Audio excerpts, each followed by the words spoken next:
Book of John, chapter 2. On the third day, a wedding took place at Cana in Galilee. Jesus' mother was there, and Jesus and his disciples had also been invited to the wedding.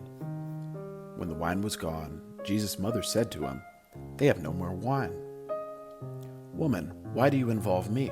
Jesus replied, "My hour is not yet come." His mother said to the servants, "Do whatever he tells you." Nearby stood 6 stone water jars, the kind used by the Jews for ceremonial washing, each holding from 20 to 30 gallons.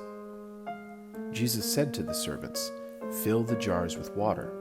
So they filled them to the brim. Then he told them, "Now draw some out and take it to the master of the banquet." They did so, and the master of the banquet tasted the water that had been turned into wine.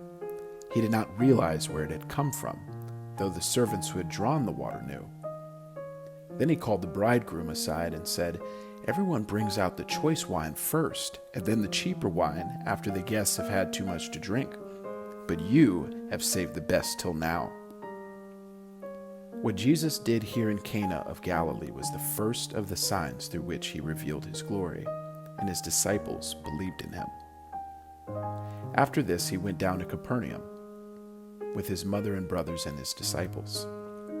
There they stayed for a few days.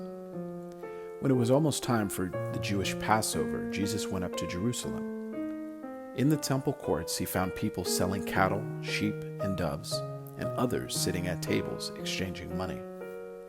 So he made a whip out of cords and drove all from the temple courts, both sheep and cattle. He scattered the coins of the money changers and overturned their tables. To those who sold doves, he said, "Get these out of here. Stop turning my Father's house into a market." His disciples remembered that it is written, "Zeal for your house will consume me." The Jews then responded to him, "What sign can you show us to prove your authority to do all this?" Jesus answered them, "Destroy this temple, and I will raise it again in 3 days." They replied, "It has taken 46 years to build this temple, and you're going to raise it in 3 days?"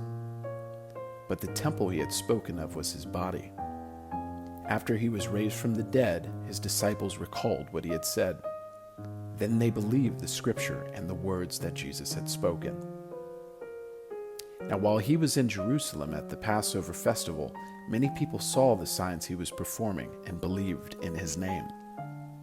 But Jesus would not entrust himself to them, for he knew all people. He did not need any testimony about mankind, for he knew what was in each person.